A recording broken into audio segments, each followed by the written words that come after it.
എറണാകുളം ജില്ലയിലെ ആലുവയിലായിരുന്നു നാടിനെ നടുക്കിയ സംഭവം അരങ്ങേറിയത്. രാത്രി ഏകദേശം 9:30 മണിയോടുകൂടി പതിവ് ജോലികൾ പൂർത്തിയാക്കി ടോമി തന്റെ വീട്ടിലേക്കെത്തി.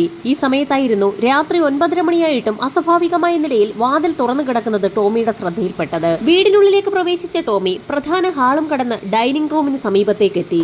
പെട്ടെന്നായിരുന്നു നടുക്കുന്ന ഒരു കാഴ്ച ടോമിയുടെ ശ്രദ്ധയിൽപ്പെട്ടത്. തന്റെ ഭാര്യ മെർലിൻ വായിൽ നിന്ന് നുരയും പതയും വന്ന നിലയിൽ തറയിൽ അബോധാവസ്ഥയിൽ കിടക്കുന്നു. എത്ര കുലുക്കി വിളിച്ചിട്ടും ഭാര്യയ്ക്ക് അനക്കമൊന്നുമില്ല എന്ന് മനസ്സിലാക്കിയ ടോമി അതിവേഗം ഓടി ബെഡ്റൂമിലേക്ക് എത്തി. മെർലിൻ കിടക്കുന്ന അതേ രീതിയിൽ തന്നെ ബെഡ്റൂമിനുള്ളിൽ ടോമിയുടെ 2 മക്കളും വായിൽ നിന്ന് നുരയും പതയും വന്ന നിലയിൽ അനക്കമില്ലാതെ കിടക്കുന്നു. നടുങ്ങിപ്പോയ ടോമി വീടിന് പുറത്തേക്കിറങ്ങി ഓടുകയും നിലവിളിച്ച് ശബ്ദമുണ്ടാക്കി ആളുകളെയൊക്കെ കൂട്ടുകയും ചെയ്തു. നാട്ടുകാരുടെ സഹായത്തോടുകൂടി മെർലിനെയും 2 കുട്ടികളെയും ടോമിയുടെ കാറിൽ തന്നെ ആലുവ ഗവൺമെന്റ് ഹോസ്പിറ്റലിലേക്ക് ഷിഫ്റ്റ് ചെയ്തു. നാട്ടുകാരിൽ ചിലർ ഉടൻ തന്നെ വിവരം ആലുവ സ്റ്റേഷനിൽ വിളിച്ചറിയിച്ചു. ആശുപത്രിയിലേക്ക് പ്രവേശിപ്പിച്ച സമയത്ത് ഡോക്ടർമാർ പരിശോധന നടത്തിയപ്പോൾ തന്നെ ഒരു കാര്യം വ്യക്തമായി. ആ 3 പേരും മരിച്ചിട്ട് മണിക്കൂറുകൾ പിന്നിട്ടിരിക്കുന്നു. ടോമി അറിയപ്പെടുന്ന ഒരു കുടുംബത്തിലെ വ്യക്തിയാണ്. ടോമിയും സഹോദരങ്ങളും ചേർന്ന് ആലുവയിൽ തുണിക്കട നടത്തുകയാണ്. പണക്കാരനും ബിസിനസ്സുകാരനുമായ ടോമിയുടെ ഭാര്യയും മക്കളും വിഷം കഴിച്ച് ആത്മഹത്യ ചെയ്തു എന്ന തരത്തിലുള്ള വാർത്ത അപ്പോഴേക്കും നാടാകെ പരന്നിരുന്നു. പോലീസ് സംഘം ഉടൻ തന്നെ ആശുപത്രിയിലേക്ക് എത്തി. പോലീസുകാരെ കണ്ടതും ടോമിയോട് പറയാത്ത ചില കാര്യങ്ങൾ ഡോക്ടർമാർ പോലീസിന് മുൻപാകെ വെളിപ്പെടുത്തി. 3 പേരുടെയും മരണം സയനൈഡ് പോലെയുള്ള വിഷം ഉള്ളിൽ ചെന്നാണ് സംഭവിച്ചിരിക്കുന്നത്. അതുമാത്രവുമല്ല, ആ 3 വിഷം തനിയെ കഴിച്ചതല്ല, അവരെ ആരോ നിർബന്ധിച്ച് വിഷം കഴിപ്പിച്ചിരിക്കുകയാണ്. ബലപ്രയോഗത്തിലൂടെ വാ കുത്തിത്തുറന്ന് വിഷം വായിലേക്കൊഴിച്ചതിന്റെ എല്ലാ ലക്ഷണങ്ങളും ആ 3 പേരുടെയും മുഖഭാവങ്ങളിൽ നിന്നും വ്യക്തമായി കാണാമായിരുന്നു. അതിന്റെ എല്ലാ ലക്ഷണങ്ങളും അവരുടെ ശരീരത്തിൽ ഉണ്ടായിരുന്നു എന്നും ഡോക്ടർ വ്യക്തമായി തന്നെ പോലീസിന് മൊഴി നൽകി. ആ 3 പേരുടെയും മുഖത്ത് ആരോ അതിശക്തമായി അമർത്തിയതിന്റെ കൈയടയാളങ്ങളും കാണാം. സംഭവിച്ചിരിക്കുന്നത് അതിക്രൂര കൊലപാതകമാണെന്ന് ലോക്കൽ പോലീസ് വിവരമറിയിച്ചതിനെ തുടർന്ന് സർക്കിൾ ഇൻസ്പെക്ടറും ഡിവൈഎസ്പിയും അടങ്ങുന്ന സംഘം ആശുപത്രിയിലേക്ക് എത്തി. ഉന്നത ഉദ്യോഗസ്ഥരുടെ നേതൃത്വത്തിൽ ഇൻക്വസ്റ്റ് നടപടികൾ ആരംഭിച്ചു. ഇൻക്വസ്റ്റ് നടപടികൾ പുരോഗമിക്കുന്ന സാഹചര്യത്തിൽ ഡോക്ടർ സാക്ഷ്യപ്പെടുത്തിയ കാര്യങ്ങൾ 100% ശരിയാണെന്ന് തെളിഞ്ഞു. ആ 3 പേരുടെയും മുഖത്ത് ശക്തമായി ആരോ പ്രസ് ചെയ്തതിന്റെ അടയാളങ്ങളുണ്ട്. 3 പേരുടെയും മൃതദേഹങ്ങൾക്ക് നീല നിറമായി തുടങ്ങിയിട്ടുണ്ട്. അതിന്റെ അർത്ഥം വിഷം ഉള്ളിലേക്ക് കടന്നിട്ട് മണിക്കൂറുകൾ പിന്നിട്ടു എന്നാണെന്ന് ഡോക്ടർ പോലീസുകാർക്ക് മൊഴി നൽകി. ടോമി ആ വീട്ടിലേക്ക് എത്തിയത് 9:30 മണിയോടുകൂടിയായിരുന്നു. അങ്ങനെയെങ്കിൽ മരണം സംഭവിച്ചത് ഏകദേശം 7:30 മണിയോടുകൂടി ആയിരിക്കാമെന്ന് പോലീസ് നിഗമനത്തിലെത്തി. ഇതിനിടയിൽ സർക്കിൾ ഇൻസ്പെക്ടറിന്റെ നിർദ്ദേശപ്രകാരം ഒരു സംഘം പോലീസുകാർ ടോമിയുടെ വീട്ടിലേക്ക് എത്തുകയും തെളിവുകളൊന്നും തന്നെ നശിപ്പിക്കപ്പെടാതിരിക്കുന്നതിനായി ആ വീട് പൂർണ്ണമായും സീൽ ചെയ്യുകയും ചെയ്തു. ടോമിയുടെ വീടിന് 2 പോലീസുകാരെ കാവൽ നിർത്തിയ ശേഷം അവിടെ കൂടി നിന്ന നാട്ടുകാരോടെല്ലാം തൊട്ടടുത്ത ദിവസം അതിരാവിലെ തന്നെ അവിടേക്ക് എത്തണമെന്ന് പോലീസ് നിർദ്ദേശം നൽകി. തൊട്ടടുത്ത ദിവസം 10 മണിയോടുകൂടി ഡോഗ് സ്ക്വാഡുമായി പോലീസ് സംഘം സംഭവസ്ഥലത്തേക്ക് എത്തി. വീടിനകമൊക്കെ മണം പിടിച്ചു നോക്കിയ പോലീസ് നായയ്ക്ക് ഗേറ്റ് വരെ ഓടാൻ മാത്രമേ കഴിഞ്ഞുള്ളൂ. തലേ ദിവസം നല്ല മഴയായതുകൊണ്ട് തന്നെ കൂടുതൽ ദൂരം ഓടാനോ പ്രത്യേകിച്ച് ഒരു തെളിവും നൽകാനോ ആ പോലീസ് നായയ്ക്ക് കഴിഞ്ഞില്ല. ഇതേസമയം തന്നെ വീടിനുള്ളിൽ ഫോറൻസിക് സംഘത്തിന്റെ വിശദമായ പരിശോധന ആരംഭിച്ചു. വീടിനുള്ളിൽ മൃതദേഹങ്ങൾ കിടന്ന സ്ഥലം നാട്ടുകാരുടെ സഹായത്തോടുകൂടി പോലീസ് സംഘം മാർക്ക് ചെയ്തു. ആ സമയത്തും അവരുടെ വായിൽ നിന്ന് വീണ നുരയും പതയും ആ വീടിനുള്ളിൽ തങ്ങി നിൽക്കുന്നുണ്ടായിരുന്നു. അവയൊക്കെ ഫോറൻസിക് സംഘം വിശദമായി തന്നെ ശേഖരിച്ചു. വീടിനുള്ളിൽ വിശദമായ പരിശോധന നടത്തുന്നതിനിടയിലായിരുന്നു ഫോറൻസിക് സംഘത്തിന്റെ കണ്ണിൽ ഡൈനിങ് ടേബിളിന് മുകളിലിരിക്കുന്ന ഒരു ഗ്ലാസ് ശ്രദ്ധയിൽപ്പെടുന്നത്. തലേ ദിവസം രാത്രിയിൽ ആ ഗ്ലാസ് ഉപയോഗിച്ചതിന്റെ എല്ലാ ലക്ഷണങ്ങളും ഉണ്ടായിരുന്നു. വിരലടയാളം ശേഖരിക്കുന്നതിനായി ആ ഗ്ലാസ് തെളിവിലേക്കായി എടുത്തു. ഫോറൻസിക് സംഘത്തിന്റെ പരിശോധന വീടിനുള്ളിൽ സജീവമാകുന്ന സാഹചര്യത്തിൽ തന്നെ മെഡിക്കൽ കോളേജിൽ ആ 3 മൃതദേഹങ്ങളുടെയും പോസ്റ്റ്മോർട്ടം നടപടികൾ പുരോഗമിക്കുകയായിരുന്നു. മെർലിന്റെ മൃതശരീരം പോസ്റ്റ്മോർട്ടം ചെയ്ത സമയത്ത് ചില നിർണായക തെളിവുകൾ പോലീസിന് ലഭിച്ചു. ഡോക്ടർമാർ ചില പ്രത്യേക കാര്യങ്ങൾ പോലീസിനോട് പറഞ്ഞു. മെർലിന്റെ പല്ലിൽ രക്തം പറ്റിപ്പിടിച്ചിട്ടുണ്ട്. മരിക്കുന്നതിന് മുൻപ് മെർലിൻ ആരെയോ കടിച്ചിട്ടുണ്ടെന്ന് അതിൽ നിന്ന് വ്യക്തമാണ്. രക്ഷപ്പെടുന്നതിനായി മെർലിൻ ഒരു ശ്രമം നടത്തിയിരിക്കുകയാണ്. 1-ലധികം തവണ മെർലിൻ ഏതോ വ്യക്തിയെ കടിച്ചിട്ടുണ്ടെന്ന് അവളുടെ വാ തുറന്ന് പരിശോധിച്ച ഡോക്ടർക്ക് വ്യക്തമായി. അത് മാത്രവുമല്ല, 3 പേരുടെയും വാ ബലപ്രയോഗത്തിലൂടെ വലിച്ചു തുറന്നതിന് ശേഷമാണ് വിഷമകത്തേക്ക് ഒഴിച്ചിരിക്കുന്നത്. അത് സയനൈഡാണെന്നും പോസ്റ്റ്മോർട്ടത്തിൽ തെളിഞ്ഞു. മരണം സംഭവിച്ചിരിക്കുന്നത് 7:30-ക്കും 8:30-ക്കും ഇടയിലാണ്. പോലീസ് സംഘം ഉടൻ തന്നെ സയനൈഡ് ഉപയോഗിക്കുന്ന ആളുകളെ കേന്ദ്രീകരിച്ച് ഒരു അന്വേഷണം നടത്തി. സാധാരണയായി സ്വർണ്ണപ്പണിക്കാർ അല്ലെങ്കിൽ തട്ടാന്മാരൊക്കെയാണ് സയനൈഡ് ഉപയോഗിക്കുന്നത്. അങ്ങനെയുള്ള ആർക്കെങ്കിലും ഈ കൊലപാതകവുമായി ബന്ധമുണ്ടോ എന്നൊന്ന് അന്വേഷിക്കാൻ തന്നെ പോലീസ് തീരുമാനിച്ചു. ഇതേസമയം തന്നെ ടോമിയെക്കുറിച്ചും അയാളുടെ ബിസിനസ് ബന്ധങ്ങളെക്കുറിച്ചും ബന്ധുക്കളെയും നാട്ടുകാരെയും ഒക്കെ കുറിച്ച് ഒരു അന്വേഷണം നടത്താൻ പോലീസ് പ്രത്യേകം ലിസ്റ്റ് തയ്യാറാക്കി. പോലീസിന് പ്രധാനമായും അറിയേണ്ട ഒരു കാര്യം ടോമിയുടെ വീടിനുള്ളിൽ സംഭവം നടന്ന ദിവസം മോഷണം നടന്നിട്ടുണ്ടോ എന്നുള്ളതായിരുന്നു. മോഷണ ശ്രമങ്ങൾക്കിടയിലുണ്ടായ കൊലപാതകമാണോ എന്നറിയണമെങ്കിൽ വീട്ടിൽ നിന്ന് എന്തെങ്കിലും നഷ്ടപ്പെട്ടിട്ടുണ്ടോ എന്നറിയണം.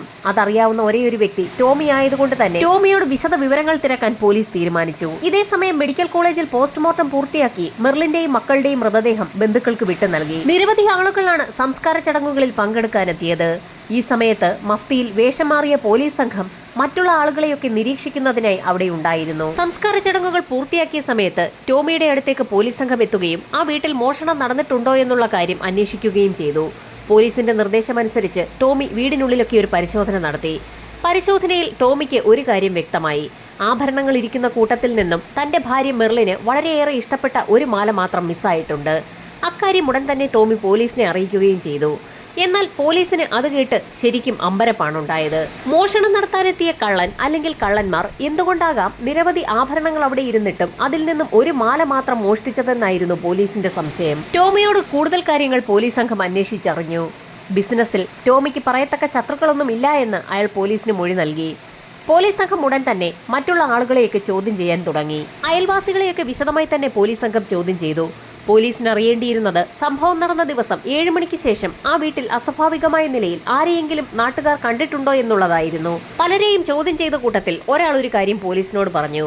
സംഭവം നടന്ന ദിവസം വൈകുന്നേരം ഏകദേശം 6:30 മണിയോടുകൂടി ടോമിയുടെ സഹോദരൻ ഫ്രാൻസിസിന്റെ ഭാര്യ അമ്മിണി ആ വീടിന്റെ ഭാഗത്തുള്ള റോഡിൽ കൂടി നടന്നു പോകുന്നത് ഒരു അയൽവാസി കണ്ടിരുന്നു. ആ സമയത്ത് എവിടെ പോവുകയാണെന്ന് ചോദിച്ച സമയത്ത് ആശുപത്രി വരെ പോവുകയാണെന്ന് അമ്മിണി മറുപടി പറയുകയും ചെയ്തു. ഈ സമയത്ത് ടോമിയുടെ വീടിന്റെ എതിർവശത്ത് താമസിക്കുന്ന ഒരു അയൽവാസി പോലീസിന് മറ്റൊരു മൊഴിയും നൽകി. ഏകദേശം 8 മണിയോടുകൂടി അതിശക്തമായ മഴ പെയ്യുന്ന സമയത്ത് ടോമിയുടെ വീടിന്റെ ഭാഗത്തുള്ള റോഡിൽ കൂടി മഴ നനഞ്ഞുകൊണ്ട് ഒരു പുരുഷൻ നടന്നു പോകുന്നത് കണ്ടു. ശക്തമായ മഴയായതുകൊണ്ട് അതാരായിരുന്നു എന്നുള്ള കാര്യം അയൽവാസിക്ക് വ്യക്തമായി മനസ്സിലാക്കാൻ കഴിഞ്ഞില്ല. 4 വർഷങ്ങൾക്ക് മുൻപ് മരിച്ചുപോയ ടോമിയുടെ സഹോദരൻ ഫ്രാൻസിസിന്റെ ഭാര്യയാണ് അമ്മിണി. അതുകൊണ്ട് തന്നെ അയൽവാസിയായ അമ്മിണിയെ പോലീസ് സംഘം ഒന്ന് ചോദ്യം ചെയ്തു. സംഭവം നടന്ന ദിവസം മെർലിനെയും 2 കുട്ടികളെയും അമ്മിണി കണ്ടിട്ടുണ്ടായിരുന്നില്ല. എന്നാൽ വൈകുന്നേരം ഏകദേശം 6:30 മണിയോടുകൂടി ടോമിയുടെ വീടിന് സമീപത്തുള്ള റോഡിലൂടെ നടന്ന് അമ്മിണി തരകൻസ് ഹോസ്പിറ്റൽ വരെ പോയിട്ടുണ്ട്. പോകുന്ന വഴി അവരക്കാര്യം തൊട്ടടുത്തുള്ള അയൽവാസിയെ അറിയിക്കുകയും ചെയ്തിട്ടുണ്ട്. അതുകൊണ്ട് തന്നെ അമ്മിണിയെ സംശയിക്കേണ്ട ആവശ്യമില്ല എന്ന് പോലീസ് സംഘത്തിന് മനസ്സിലാവുകയും ചോദ്യം ചെയ്തവരുടെ പട്ടികയിൽ നിന്ന് അമ്മിണിയെ ഒഴിവാക്കുകയും ചെയ്തു. ടോമിയുടെ ബന്ധുക്കളെയെല്ലാം വിശദമായി തന്നെ പോലീസ് സംഘം ഒന്ന് ചോദ്യം ചെയ്തു. അങ്ങനെ ചോദ്യം ചെയ്തു വന്ന കൂട്ടത്തിൽ ടോമിയുടെ സഹോദരി ജോസഫൈനെയും പോലീസ് ചോദ്യം ചെയ്തു. സംഭവം നടക്കുന്ന ദിവസങ്ങളിൽ ടോമിയുടെ ഭാര്യ മെർലിൻ എന്തോ ഒരു ടെൻഷനിലായിരുന്നു എന്ന് ജോസഫൈൻ പോലീസിന് മൊഴി നൽകി. ആ ടെൻഷൻ എന്തായിരുന്നു എന്ന് പോലീസ് വിശദമായി തന്നെ ജോസഫൈനോട് ചോദിച്ചു. ജോസഫൈന് അതിന് വ്യക്തമായ ഉത്തരവും ഉണ്ടായിരുന്നു. ടോമിയും സഹോദരങ്ങളും ചേർന്നായിരുന്നു ബിസിനസ് സ്ഥാപനങ്ങൾ നടത്തിക്കൊണ്ടിരുന്നത്. ഏകദേശം 4 വർഷങ്ങൾക്ക് മുൻപായിരുന്നു സഹോദരൻ ഫ്രാൻസിസ് മരിച്ചത്. അതിനുശേഷമുള്ള ലാഭവിഹിതം കൃത്യമായും ഫ്രാൻസിസിന്റെ ഭാര്യയായ അമ്മിണിക്ക് ടോമി നൽകാറുണ്ടായിരുന്നു. എന്നാൽ ആ തുക കുറവാണെന്ന് പറഞ്ഞുകൊണ്ട് അമ്മിണി പലപ്പോഴും ടോമിയുടെ വീട്ടിലെത്തി മെർലിനുമായി വഴക്കുണ്ടാക്കാറുണ്ടായിരുന്നു. അമ്മിണിയും മെർലിനും തമ്മിൽ വഴക്കുണ്ടാക്കുന്നത് എപ്പോഴെങ്കിലും ജോസഫൈൻ കണ്ടിട്ടുണ്ടോ എന്നുള്ളതായിരുന്നു പോലീസിന്റെ അടുത്ത ചോദ്യം. സംഭവം നടക്കുന്നതിന് ഏതാനും ദിവസങ്ങൾക്ക് മുൻപ് ജോസഫൈൻ ടോമിയുടെ വീട്ടിലേക്ക് വന്നിട്ടുണ്ടായിരുന്നു. ആ സമയത്ത് അമ്മിണിയും അയാൾക്കൊപ്പം ഒരാളും ടോമിയുടെ വീട്ടിലുണ്ടായിരുന്നു. ജോസഫൈനെ കണ്ടപ്പോൾ തന്നെ അമ്മിണി ഒന്ന് അമ്പരക്കുന്നത് ജോസഫൈന്റെ ശ്രദ്ധയിൽപ്പെട്ടിരുന്നു. എന്നാൽ ജോസഫൈനെ അപ്രതീക്ഷിതമായി ടോമിയുടെ വീട്ടിൽ കണ്ട അമ്മിണി ഉടൻ തന്നെ മെർലിനോട് വിശേഷങ്ങളൊക്കെ ചോദിച്ചറിഞ്ഞ ശേഷം അവിടെ നിന്ന് ഒപ്പം വന്ന ആളിനൊപ്പം തിരക്കിട്ട് പോവുകയും ചെയ്തു. അമ്മിണിയെക്കുറിച്ചുള്ള കാര്യങ്ങൾ വിശദമായി അന്വേഷിക്കാൻ ടോമിയെ പോലീസ് സംഘം വിളിച്ചു വരുത്തി. അമ്മിണിയും മരിച്ചുപോയ ടോമിയുടെ ഭാര്യ മെർലിനും തമ്മിൽ എന്തെങ്കിലും ശത്രുതയുണ്ടോ എന്നുള്ള കാര്യം പോലീസ് സംഘം അയാളോട് ചോദിച്ചു. ഏതാനും നാളുകൾക്ക് മുൻപ് ഒരു സംഭവം ഉണ്ടായിട്ടുണ്ടെന്ന് ടോമി പോലീസിന് മുൻപാകെ മൊഴി നൽകി. ഏതാനും നാളുകൾക്ക് മുൻപായിരുന്നു യൂട്രസ് റിമൂവ് ചെയ്യുന്നതുമായി ബന്ധപ്പെട്ടുള്ള സർജറിയുടെ ഭാഗമായി അമ്മിണി ആശുപത്രിയിൽ അഡ്മിറ്റ് ആയത്. ഈ സമയത്ത് മെർലിൻ അമ്മിണിയെ കാണാൻ ആശുപത്രിയിലേക്ക് പോയിരുന്നു. ആ സമയത്ത് മുറിക്കകത്ത് അമ്മിണിക്കൊപ്പം ഒരാൾ കൂടി ഉണ്ടായിരുന്നു. അമ്മിണി താമസിക്കുന്ന വീടിന്റെ കോമ്പൗണ്ടിൽ താമസിക്കുന്ന ടെലിഫോൺ ഡിപ്പാർട്ട്മെന്റിൽ വർക്ക് ചെയ്യുന്ന കാർത്തികേയൻ എന്ന വ്യക്തിയായിരുന്നു അത്. അയാൾ എന്തിനാണ് ആശുപത്രിയിൽ വന്നതെന്ന് മെർലിൻ അപ്പോൾ തന്നെ അമ്മിണിയോട് ചോദിച്ചു. എന്നാൽ മെർലിന്റെ ആ ചോദ്യം അമ്മിണിക്ക് തീരെ ഇഷ്ടമായില്ല. അങ്ങനെ മെർലിനും അമ്മിണിയും തമ്മിൽ അവിടെ വെച്ച് ഒരു വാക്കുതർക്കവും ഉണ്ടായി. മെർലിൻ ആ വിവരങ്ങളൊക്കെ തന്റെ ഭർത്താവ് ടോമി വൈകുന്നേരം കടയിൽ നിന്ന് മടങ്ങി വന്ന സമയത്ത് അയാളോട് പറയുകയും ചെയ്തിരുന്നു. അതല്ലാതെ അമ്മിണിയുമായി മറ്റെന്തെങ്കിലും പ്രശ്നമുണ്ടോ എന്നുള്ള കാര്യം തനിക്കറിവില്ല എന്നും ടോമി പോലീസിന് മൊഴി നൽകി. പോലീസ് സംഘം നാട്ടുകാരെ ചോദ്യം ചെയ്തതിനിടയിലും അമ്മിണിയും കാർത്തികേയനും തമ്മിൽ ഒരു ബന്ധമുണ്ടെന്നുള്ള തരത്തിൽ പലരും മൊഴി നൽകിയിരുന്നു. അതുകൊണ്ട് തന്നെ കാർത്തികേയനെ വിശദമായി ഒന്ന് ചോദ്യം ചെയ്യാമെന്ന് തീരുമാനിച്ച പോലീസ് സംഘം അയാളെ സ്റ്റേഷനിലേക്ക് വിളിച്ചു വരുത്തി. സംഭവം നടന്ന ദിവസം കാർത്തികേയൻ എവിടെയായിരുന്നു എന്ന് പോലീസ് സംഘം അന്വേഷിച്ചു. അന്ന് താൻ ജോലി കഴിഞ്ഞ് മടങ്ങി വന്ന ശേഷം മഴയായതുകൊണ്ട് തന്നെ വീട്ടിൽ നിന്ന് പുറത്തിറങ്ങാതെ വീടിനുള്ളിൽ തന്നെ ഉണ്ടായിരുന്നുവെന്ന് പോലീസിന് മൊഴി നൽകി. സംഭവം നടന്ന ദിവസം രാത്രിയോടുകൂടി വിവരം അമ്മിണിയാണ് തന്നോട് പറഞ്ഞതെന്നും പിന്നീട് അമ്മിണിയും കാർത്തികേയനും കൂടി ടോമിയുടെ വീട്ടിലേക്ക് എത്തിയ സമയത്ത് മെർലിന്റെയും മക്കളുടെയും മൃതദേഹങ്ങൾ പോസ്റ്റ്മോർട്ടത്തിനായി ആശുപത്രിയിലേക്ക് കൊണ്ടുപോയി കഴിഞ്ഞിരുന്നു എന്നും കാർത്തികേയൻ പോലീസിന് മൊഴി നൽകി. സംഭവം നടന്ന ദിവസം ടോമിയുടെ വീടിന്റെ പരിസരത്തുകൂടി മഴ നനഞ്ഞു പോയ ആ വ്യക്തി കാർത്തികേയനാണോ എന്ന് ഉറപ്പിക്കുന്നതിനായി പോലീസ് സംഘം കാർത്തികേയനെയും കൂട്ടി ടോമിയുടെ വീടിന്റെ പരിസരത്തൊക്കെ ഒന്ന് നടന്നു. ഇതേസമയം മറ്റൊരു പോലീസുകാരൻ അയൽവാസിയായ വ്യക്തിയെ കൊണ്ട് കാർത്തികേയനായിരുന്നു സംഭവം നടന്ന ദിവസം മഴ നനഞ്ഞ് അതുവഴി നടന്നു പോയതെന്ന് ഒന്ന് നോക്കാൻ പറഞ്ഞു. പക്ഷേ ഒറ്റ നോട്ടത്തിൽ തന്നെ അയാൾ അത് കാർത്തികേയനായിരുന്നില്ല എന്നും കാർത്തികേയനെ തനിക്ക് കണ്ടാൽ മനസ്സിലാകുമെന്നും പോലീസിന് മൊഴി നൽകി. ഒരു പിടിവള്ളി കിട്ടിയെന്ന് ആശ്വസിച്ചിരുന്ന പോലീസ് സംഘം വീണ്ടും നിരാശരായി. ഈ സമയത്തായിരുന്നു മെർലിന്റെയും മക്കളുടെയും ആന്തരിക അവയവങ്ങളുടെ പരിശോധനാ റിപ്പോർട്ട് പുറത്തു വന്നത്. പൊട്ടാസ്യം സയനൈഡ് തന്നെയാണ് അകത്ത് ചെന്നിരിക്കുന്നതെന്ന് റിപ്പോർട്ടിൽ നിന്ന് വ്യക്തമായി. അന്വേഷണം ആകെ വഴിമുട്ടി നിൽക്കുന്ന സമയത്താണ് നാട്ടുകാർ പറഞ്ഞ മൊഴിയൊക്കെ വിശദമായി ഒന്നുകൂടി പരിശോധിക്കാൻ പോലീസ് സംഘം തീരുമാനിച്ചത്. നാട്ടുകാർ നൽകിയ മൊഴി എത്രത്തോളം വിശ്വാസയോഗ്യമാണെന്ന് കണ്ടെത്തുന്നതിനായി ഒരു സംഘം പോലീസുകാരെ നിയോഗിച്ചിട്ടുണ്ടായിരുന്നു. അവരുടെ റിപ്പോർട്ട് ഉടൻ തന്നെ പുറത്തു വന്നു. നാട്ടുകാർ പറഞ്ഞിരിക്കുന്ന മൊഴികളൊക്കെ വളരെ കൃത്യമാണ്. എന്നാൽ ഒരാളുടെ മൊഴി മാത്രം കളവാണെന്നും പോലീസ് കണ്ടെത്തി. അത് അമ്മിണിയുടെ മൊഴിയാണ്. സംഭവം നടന്ന ദിവസം വൈകുന്നേരം 6:30 മണിയോടുകൂടി സമീപത്തുണ്ടായിരുന്ന തരകൻസ് ഹോസ്പിറ്റലിലേക്ക് അമ്മിണി പോയിരുന്നു എന്ന് അവർ പോലീസിന് മൊഴി നൽകിയിട്ടുണ്ടായിരുന്നു. എന്നാൽ തരകൻസ് ഹോസ്പിറ്റലിൽ നടത്തിയ അന്വേഷണത്തിൽ അന്ന് വൈകുന്നേരം 6:30 മണിക്ക് ശേഷം അമ്മിണി ഹോസ്പിറ്റലിൽ എത്തിയിട്ടില്ല എന്ന് പോലീസ് കണ്ടെത്തി. അമ്മിണിയെ വിശദമായി ചോദ്യം ചെയ്യാൻ തീരുമാനിച്ച പോലീസ് സംഘം അവരുടെ വീട്ടിലേക്ക് എത്തി. നാട്ടുകാർ പറഞ്ഞതുപോലെ തന്നെ അമ്മിണിയുടെ വീടിന്റെ കോമ്പൗണ്ടിൽ തന്നെ ഒരൊറ്റ മുറിയിലാണ് കാർത്തികേയനും താമസിക്കുന്നത്. പോലീസ് സംഘത്തെ കണ്ടപ്പോൾ തന്നെ അമ്മിണി വീടിനുള്ളിൽ നിന്നും പുറത്തേക്ക് വന്നു. സംഭവം നടന്ന ദിവസം വൈകുന്നേരം എവിടെ പോയിരിക്കുകയായിരുന്നു എന്ന് പോലീസ് ഒന്നുകൂടി അമ്മിണിയോട് ചോദിച്ചു. തരകൻസ് ഹോസ്പിറ്റലിലേക്കാണ് താൻ പോയതെന്ന് നേരത്തെ പോലീസിന് നൽകിയ അതേ മൊഴി തന്നെ അമ്മിണി ആവർത്തിച്ചു. എന്നാൽ പോലീസ് സംഘം തങ്ങൾ നടത്തിയ അന്വേഷണത്തിൽ അമ്മിണി ആ ഹോസ്പിറ്റലിൽ എത്തിയിട്ടില്ല എന്ന് വ്യക്തമായിട്ടുണ്ടെന്ന് പറഞ്ഞപ്പോൾ അമ്മിണിയൊന്ന് വിളറി. താൻ ഹോസ്പിറ്റലിലേക്ക് പോകാൻ തീരുമാനിച്ചാണ് വീട്ടിൽ നിന്ന് ഇറങ്ങിയതെന്നും എന്നാൽ മഴ ശക്തമായതിനെ തുടർന്ന് താൻ തിരികെ പോന്നു എന്നും അമ്മിണി പോലീസിനോട് വീണ്ടും മൊഴി മാറ്റി പറഞ്ഞു. പൊടുന്നനെയായിരുന്നു ഒരു നിർണായക ചോദ്യം CI അമ്മിണിയോട് ചോദിച്ചത്. മെർലിനെ കൊലപ്പെടുത്തിയ ശേഷം അവളുടെ മാല എന്തിനായിരുന്നു അമ്മിണി എടുത്തതെന്ന് പോലീസിന്റെ ചോദ്യം കേട്ടപ്പോൾ തന്നെ അമ്മിണി ആകെ വിളറി വെളുത്തു. എന്നാൽ തനിക്കൊന്നും അറിയില്ല എന്ന മൊഴിയിൽ തന്നെ അമ്മിണി ഉറച്ചു നിന്നു. പക്ഷേ അമ്മിണിയെ പ്രതി ചേർക്കാൻ പോലീസിന് കഴിയുമായിരുന്നില്ല. കാരണം മരണം സംഭവിച്ച സമയത്ത് തന്നെ ആക്രമിച്ച വ്യക്തിയുടെ കൈ മെർലിൻ കടിച്ചു മുറിച്ചതായി പോസ്റ്റ്മോർട്ടം റിപ്പോർട്ടിൽ തെളിഞ്ഞിട്ടുണ്ട്. എന്നാൽ അമ്മിണിയുടെ കൈകളിൽ അത്തരത്തിലുള്ള യാതൊരു പാടുകളും കണ്ടെത്താൻ പോലീസിന് കഴിഞ്ഞില്ല. അമ്മിണിയുടെ വീടിനുള്ളിൽ വിശദമായ ഒരു പരിശോധന തന്നെ നടത്തി. ആ മാല ഒരുപക്ഷെ അമ്മിണിയുടെ വീട്ടിൽ നിന്ന് ലഭിക്കുകയാണെങ്കിൽ അമ്മിണിയെ പ്രതി ചേർക്കാമെന്നായിരുന്നു പോലീസ് കരുതിയത്. അമ്മിണിയുടെ വീട്ടിലും അതേസമയം കാർത്തികേയന്റെ വീട്ടിലും പോലീസ് സംഘം വിശദമായ തിരച്ചിൽ നടത്തിയെങ്കിലും പ്രത്യേകിച്ചൊന്നും കണ്ടെത്താൻ കഴിഞ്ഞില്ല. കാർത്തികേയന്റെ കൈയിലും പ്രത്യേകിച്ച് കടിയേറ്റ പാടുകളൊന്നും തന്നെ ഉണ്ടായിരുന്നില്ല. എന്നാൽ കാർത്തികേയന്റെ വീട് അരിച്ചു പറക്കുന്നതിനിടയിൽ നിർണായകമായ ഒരു കത്ത് പോലീസ് സംഘത്തിന് ലഭിച്ചു. ഞെട്ടിക്കുന്ന വിവരങ്ങളായിരുന്നു കത്തിനുള്ളിൽ ഉണ്ടായിരുന്നത്. ടോമി തന്നെ ചതിച്ച ശേഷം മറ്റൊരാളുമായി കരാറിൽ ഏർപ്പെട്ടു എന്നായിരുന്നു കത്തെഴുതിയ വ്യക്തി പറഞ്ഞിട്ടുണ്ടായിരുന്നത്.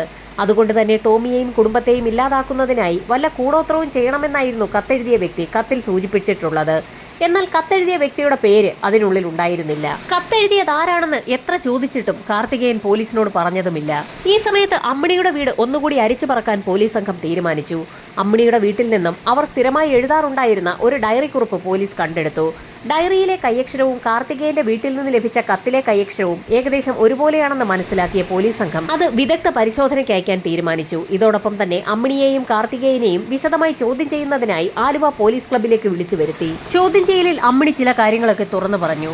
ഏതാനും നാളുകൾക്ക് മുൻപ് സ്കൂൾ തുറക്കുന്ന ഒരു സമയത്ത് തന്റെ മകന് ഒരു കോട്ട് തയ്പ്പിക്കുന്നതിന് തുണിയെടുക്കുന്നതിനായി ടോമിയുടെ തുണിക്കടയിലേക്ക് അമ്മിണി പോയിരുന്നു. സിൽക്ക് കൊണ്ടുള്ള ഒരു കോട്ട് തയ്പ്പിക്കുന്നതിനായിരുന്നു അമ്മിണി തുണിയെടുക്കാൻ പോയത്. എന്നാൽ അതിനൊക്കെ വലിയ വിലയാകുമെന്നും കുറഞ്ഞ ഏതെങ്കിലും തുണി എടുത്തുകൊണ്ട് പൊക്കോളാനെന്നും ടോമി അമ്മിണിയോട് പറഞ്ഞു. തനിക്ക് സിൽക്കിന്റെ തുണി തന്നെ വേണമെന്ന് അമ്മിണി വാശി പിടിച്ചപ്പോൾ കടയിൽ കൂടി നിന്ന ആളുകളൊക്കെ കേൾക്കെ പരസ്യമായി ടോമി അമ്മിണിയെ അപമാനിക്കുകയും ചെയ്തു. ആ കടയിലുണ്ടായിരുന്ന സിൽക്കിന്റെ തുണി മുഴുവനും എടുത്ത് അമ്മിണിക്ക് കൊടുക്കെന്നും അങ്ങനെയെങ്കിലും അവളുടെ ആർത്തി തീരട്ടെ എന്നുമായിരുന്നു അയാൾ പറഞ്ഞത്. ആളുകൾക്ക് മുൻപിൽ വെച്ച് അപമാനിതയായ അമ്മിണി കരഞ്ഞുകൊണ്ടായിരുന്നു അന്ന് കടയിൽ നിന്ന് ഇറങ്ങിപ്പോയത്. അങ്ങനെ ടോമിക്ക് മറക്കാൻ കഴിയാത്ത എന്തെങ്കിലും ഒരു തിരിച്ചടി നൽകണമെന്ന് തീരുമാനിച്ച അമ്മിണി അവളുടെ വീട്ടിലിരുന്ന് കാർത്തികേയന് ഒരു കത്തെഴുതുകയായിരുന്നു. ഒരു ഹിന്ദു കൂടിയായ കാർത്തികേയന് മന്ത്രവാദികളുമൊക്കെയായി ബന്ധമുണ്ടാകുമെന്ന് കരുതി ഏതെങ്കിലും മന്ത്രവാദികളെ കൊണ്ട് കൂടോത്രം ചെയ്യിപ്പിച്ച് ടോമിയുടെ വീട് തകർക്കുക എന്നുള്ളതായിരുന്നു അമ്മിണിയുടെ ലക്ഷ്യം. അത്തരത്തിൽ അമ്മിണി എഴുതിയ ഒരു കത്തായിരുന്നു കാർത്തികേയന്റെ വീട്ടിൽ നിന്നും പോലീസ് സംഘത്തിന് ലഭിച്ചത്. അങ്ങനെ അന്ന് അമ്മിണി അവളുടെ വീട്ടിൽ നിന്നിറങ്ങി കാർത്തികേയനൊപ്പം ചില മന്ത്രവാദികളെയൊക്കെ കാണുകയും കാര്യം അവരോട് പറയുകയും ചെയ്തു. മന്ത്രവാദികളുടെ നിർദ്ദേശപ്രകാരം പൂജിച്ചു നൽകിയ ചില വസ്തുക്കളൊക്കെ ടോമിയുടെ വീടിന് പരിസരത്തൊക്കെ അമ്മിണിയും കാർത്തികേയനും ചേർന്ന് കുഴിച്ചിടുകയും ചെയ്തു. അമ്മിണിയുടെ മൊഴി അനുസരിച്ച് മന്ത്രവാദികളെയൊക്കെ പോലീസ് സംഘം ഉടൻ തന്നെ പിടികൂടി. അമ്മിണി പറഞ്ഞ അതേ കാര്യങ്ങൾ തന്നെയായിരുന്നു മന്ത്രവാദികളും ആവർത്തിച്ചത്. മന്ത്രവാദത്തിലൂടെ ടോമിയെയും കുടുംബത്തെയും ഇല്ലാതാക്കാൻ അമ്മിണി ഒരു ശ്രമം നടത്തിയിരിക്കുകയാണ്. ഒരുപക്ഷെ അത് ഏൽക്കാതെ വന്നതോടുകൂടി ടോമിയുടെ ഭാര്യയെയും മക്കളെയും അമ്മിണി തന്നെ വകവരുത്തിയതാണോ എന്ന് പോലീസിന് സംശയമുണ്ടായി. എന്നാൽ അത് തെളിയിക്കത്തക്ക യാതൊരു വിധത്തിലുള്ള തെളിവുകളും അമ്മിണിയുടെയോ കാർത്തികേയന്റെയോ വീട്ടിൽ നിന്ന് പോലീസിന് കണ്ടെടുക്കാനും കഴിഞ്ഞില്ല. ഈ സമയത്തായിരുന്നു കാർത്തികേയൻ വർക്ക് ചെയ്തിരുന്ന ടെലിഫോൺ ഡിപ്പാർട്ട്മെന്റിൽ നിന്നും ലീവ് ലെറ്റർ എഴുതി വാങ്ങിക്കുന്നതിനായി ഒരു ജോലിക്കാരൻ അവിടേക്ക് വന്നത്. കാർത്തികേയൻ ഒപ്പിട്ട് കൊടുക്കുന്നത് കണ്ടപ്പോൾ പോലീസ് സംഘത്തിന് ചെറിയൊരു കൗതുകം തോന്നി. പോലീസ് സംഘം കാർത്തികേയനുമായി ആലുവ ടെലിഫോൺ ഡിപ്പാർട്ട്മെന്റിന്റെ ഓഫീസിലേക്ക് ഒരു അന്വേഷണത്തിനായി പുറപ്പെട്ടു. കാർത്തികേയൻ ഇരിക്കുന്ന സീറ്റിലും അയാൾ സാധനങ്ങൾ കൊണ്ടുവെക്കുന്ന സ്ഥലത്തുമൊക്കെ വിശദമായ ഒരു അന്വേഷണം നടത്തുന്നതിനിടയിൽ അവിടെ ഒരു ഡെപ്പി സംശയാസ്പദമായ നിലയിൽ കാർത്തികേയൻ ഒളിപ്പിച്ചു വെച്ചിരിക്കുന്നത് പോലീസിന്റെ ശ്രദ്ധയിൽപ്പെട്ടു. ആ ഡെപ്പിക്കുള്ളിൽ നിന്നും മെർലിന്റെ കാണാതെ പോയ സ്വർണ്ണമാലയും പോലീസ് സംഘം കണ്ടെത്തി. പോലീസ് സംഘം വീണ്ടും കാർത്തികേയനെ ചോദ്യം ചെയ്തു. ആ മാല അമ്മിണിയാണ് തനിക്ക് നൽകിയതെന്ന് കാർത്തികേയൻ പോലീസിന് മൊഴിയും നൽകി. അങ്ങനെ പോലീസ് സംഘം അമ്മിണിയെ വീണ്ടും സ്റ്റേഷനിലേക്ക് വിളിച്ചു വരുത്തി വിശദമായി ഒന്നുകൂടി ചോദ്യം ചെയ്തു. മെർലിൻ മരണപ്പെടുന്നതിന് മുൻപ് തനിക്ക് പണത്തിന് ആവശ്യം വന്നൊരു സമയത്ത് മെർലിൻ അത് കടമായി അമ്മിണിക്ക് നൽകിയതാണെന്നായിരുന്നു അവളുടെ മൊഴി. എന്നാൽ പെട്ടെന്ന് മെർലിൻ മരണപ്പെട്ടപ്പോൾ ആ മാല തന്റെ കൈവശമിരുന്നാൽ പോലീസുകാരും നാട്ടുകാരും തന്നെ സംശയിക്കുമല്ലോ എന്ന് തോന്നിയ സമയത്തായിരുന്നു കാർത്തികേയന്റെ കയ്യിലേക്ക് ആ മാല വിൽക്കുന്നതിനായി അമ്മിണി നൽകിയത്. മെർലിന്റെ മരണവുമായി ബന്ധപ്പെട്ടുള്ള പ്രശ്നങ്ങളൊക്കെ ഒന്ന് ഒതുങ്ങുന്ന സമയത്ത് ആ മാല വിൽക്കാമെന്നായിരുന്നു കാർത്തികേയൻ തീരുമാനിച്ചത്. ടെലിഫോൺ ഡിപ്പാർട്ട്മെന്റിന്റെ ഓഫീസിലാകുമ്പോൾ പെട്ടെന്നാരും കണ്ടെത്തുകയില്ല എന്ന് ഉറപ്പു തോന്നിയത് കൊണ്ടായിരുന്നു കാർത്തികേയൻ ആ മാല ഓഫീസിനുള്ളിൽ സൂക്ഷിച്ചത്. പ്രതികളെ പിടിച്ചു എന്ന് കരുതിയ പോലീസ് വീണ്ടും ഇരുട്ടിൽ തപ്പി തുടങ്ങി. അമ്മിണിയുടെ മൊഴികളൊക്കെ വിശദമായി തന്നെ പോലീസ് ഒന്നുകൂടി പരിശോധിച്ചു. അമ്മിണി ആദ്യം നൽകിയ മൊഴി അനുസരിച്ച് സംഭവം നടന്ന ദിവസം വൈകുന്നേരം 6:30 മണിയോടുകൂടി അവർ തരകൻസ് ഹോസ്പിറ്റലിലേക്ക് പോയിട്ടുണ്ട്. മഴയായതുകൊണ്ട് തന്നെ ഹോസ്പിറ്റൽ പരിസരത്തെത്തുന്നതിന് മുൻപ് തന്നെ അവർ തിരികെ വീട്ടിലേക്ക് മടങ്ങിയെത്തിയെന്നുമായിരുന്നു അവർ പിന്നീട് പോലീസിന് മൊഴി നൽകിയത്. എന്നാൽ അവരുടെ വീടും ഹോസ്പിറ്റലും തമ്മിൽ വലിയ ദൂരമൊന്നുമില്ല. അതുകൊണ്ട് തന്നെ അമ്മിണി എത്ര മണിക്കാണ് തിരികെ വീട്ടിലേക്ക് എത്തിയതെന്ന് ഒരു അന്വേഷണം നടത്താൻ പോലീസ് തീരുമാനിച്ചു. നാട്ടുകാരെയൊക്കെ ഒന്നുകൂടി വിശദമായി ചോദ്യം ചെയ്ത സമയത്ത് ഒരു അയൽവാസി പോലീസിന് നിർണായകമായ ഒരു മൊഴി നൽകി. സംഭവം നടന്ന ദിവസം വൈകുന്നേരം ഏകദേശം 8:30 മണിയോടുകൂടി അമ്മിണി അവരുടെ വീട്ടിലേക്ക് കയറിപ്പോകുന്നത് കണ്ടു എന്നായിരുന്നു അമ്മിണിയുടെ വീടിന് എതിർവശത്ത് താമസിക്കുന്ന വ്യക്തി പോലീസിന് മൊഴി നൽകിയത്. വൈകുന്നേരം 6:30 മണിക്ക് ശേഷം തരകൻസ് ഹോസ്പിറ്റലിന്റെ ഭാഗത്തേക്ക് പോയ അമ്മിണി 8:30 മണിയോടുകൂടിയാണ് തിരികെ എത്തിയിരിക്കുന്നത്. 1.5 മണിക്കൂറോളം സമയം അമ്മിണി എവിടെയായിരുന്നു എന്നൊന്ന് അന്വേഷിക്കാൻ പോലീസ് തീരുമാനിച്ചു. അതിനായി വീണ്ടും അമ്മിണിയെ പോലീസ് ചോദ്യം ചെയ്തു തുടങ്ങി. 1.5 മണിക്കൂർ സമയം എവിടെയായിരുന്നു എന്ന് പോലീസിനോട് വിശദമായി പറഞ്ഞു ഫലിപ്പിക്കാൻ അമ്മിണിക്ക് കഴിയാതെ വന്നു. ഒടുവിൽ പോലീസിന്റെ കർക്കശമായ ചോദ്യം ചെയ്യലുകൾക്കൊടുവിൽ അമ്മിണി പല സത്യങ്ങളും പറഞ്ഞു തുടങ്ങി. കൂടോത്രം ചെയ്ത് ടോമിയുടെ കുടുംബത്തെ തകർക്കാൻ കഴിയില്ല എന്ന് മനസ്സിലാക്കിയ സമയത്തായിരുന്നു ജോണി എന്നൊരു വ്യക്തിയുമായി അമ്മിണിക്ക് പരിചയമുണ്ടാകുന്നത്. ടോമിയുടെ കുടുംബത്തെ എങ്ങനെയെങ്കിലും നശിപ്പിക്കണമെന്നുള്ള അമ്മിണിയുടെ ആഗ്രഹത്തിന് ജോണിയും കൂട്ടുനിന്നു. അതിന് ഏറ്റവും നല്ലത് ടോമിയുടെ ഭാര്യയെയും മക്കളെയും വിഷം നൽകി കൊല്ലുക എന്നുള്ളതാണെന്ന് ജോണി അമ്മിണിയോട് പറഞ്ഞു. അതിന്റെ അടിസ്ഥാനത്തിൽ വീര്യമേറിയ ചില കീടനാശിനികളൊക്കെ കരുതി ജോണിക്കൊപ്പം അമ്മിണിയും ഒരു ദിവസം വൈകുന്നേരം ടോമിയുടെ വീട്ടിലേക്ക് എത്തി. മെർലിനെ അടുക്കളയിലേക്ക് കൂട്ടിക്കൊണ്ടുപോയി അവിടെ വെച്ച് അവസാനിപ്പിക്കാനായിരുന്നു ഇരുവരുടെയും പ്ലാൻ. ഈ സമയത്തായിരുന്നു അവരുടെ പ്ലാനുകൾ തകർത്തുകൊണ്ട് ടോമിയുടെ കടയിലെ ഒരു ജീവനക്കാരൻ അന്നത്തെ കളക്ഷനും കട പൂട്ടിയ താക്കോലും കൊണ്ട് ആ വീട്ടിലേക്ക് വന്നത്.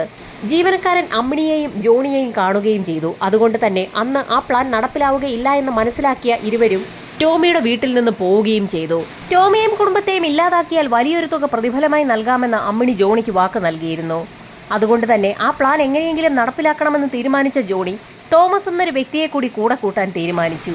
തോമസിന്റെ ഐഡിയ പ്രകാരം എക്കാലക്സും മറ്റൊരു കീടനാശിനിയും കൂടി ചേർത്ത് ആളുകൾക്ക് നൽകിക്കഴിഞ്ഞാൽ അവരുടൻ മരണപ്പെടുമെന്ന് കേട്ടതോടുകൂടി ജോണി അത് സംഘടിപ്പിച്ചു.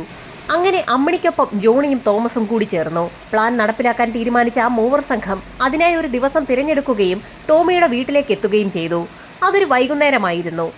ആദ്യം ആ വീടിനുള്ളിലേക്ക് നടന്നു പോയത് അമ്മിണിയായിരുന്നു. അതിനുശേഷം അമ്മിണിയെ കാണാനെന്ന വ്യാജേന ജോണിയും അകത്തേക്ക് കയറി. ഈ സമയത്തായിരുന്നു അവരുടെ പ്ലാനുകൾ തെറ്റിച്ചുകൊണ്ട് വീടിനുള്ളിൽ ജോസഫൈൻ ഉണ്ടെന്നുള്ള കാര്യം അമ്മിണിക്ക് മനസ്സിലായത്. അമ്മിണിയുടെ മരിച്ചുപോയ ഭർത്താവിന്റെ സഹോദരി കൂടിയാണ് ജോസഫൈൻ. അതുകൊണ്ട് തന്നെ ഒന്നും സംഭവിക്കാത്തതുപോലെ അമ്മിണി അവരോട് ഇരുവരോട് സംസാരിച്ച ശേഷം അവിടെ നിന്നും ധൃതിയിൽ പുറത്തു പോവുകയും ചെയ്തു. ഗേറ്റിന് പുറത്ത് പതുങ്ങി നിൽക്കുകയായിരുന്ന തോമസും അവർക്കൊപ്പം കൂടി. അങ്ങനെ 2 തവണയായിരുന്നു ടോമിയെയും കുടുംബത്തെയും ഇല്ലാതാക്കാനുള്ള അമ്മിണിയുടെ പ്ലാൻ പൊളിഞ്ഞത്. അങ്ങനെ അവരെല്ലാവരും കൂടി അമ്മിണിയുടെ വീട്ടിൽ ഒത്തുകൂടി. കാർത്തികേയനും അവർക്കൊപ്പം കൂടി. സൈനൈഡ് കൊടുത്ത് ആളുകളെ വേഗത്തിൽ കൊല്ലാൻ കഴിയുമെന്നുള്ള നിർദ്ദേശം കാർത്തികേയനായിരുന്നു മുൻപോട്ട് വെച്ചത്. തോമസ് ആ സമയത്ത് സൈനൈഡ് സംഘടിപ്പിക്കാമെന്നും ഏറ്റു. അയാൾക്ക് സ്വർണ്ണപ്പണിക്കാരുമായൊക്കെ നല്ല ബന്ധമായിരുന്നു. അതുകൊണ്ട് സൈനൈഡ് സംഘടിപ്പിക്കാനും ബുദ്ധിമുട്ടുണ്ടായിരുന്നില്ല. അങ്ങനെ സൈനൈഡ് സംഘടിപ്പിച്ച് ആ സംഘം മെർലിനെയും കുടുംബത്തെയും ഇല്ലാതാക്കാൻ തന്നെ തീരുമാനിച്ചു. അങ്ങനെ സംഭവം നടന്ന ദിവസം വൈകുന്നേരം 6:30 മണിയോടുകൂടി ശക്തമായ മഴ പെയ്യുന്നുണ്ടായിരുന്നു. ഈ സമയത്തായിരുന്നു അമ്മിണി മെർലിന്റെ വീട്ടിലേക്ക് എത്തിയത്. കോളിംഗ് ബെൽ അടിച്ച ശേഷം മെർലിൻ വാതിൽ തുറന്നപ്പോൾ തന്നെ അമ്മിണി അകത്തേക്ക് കയറി.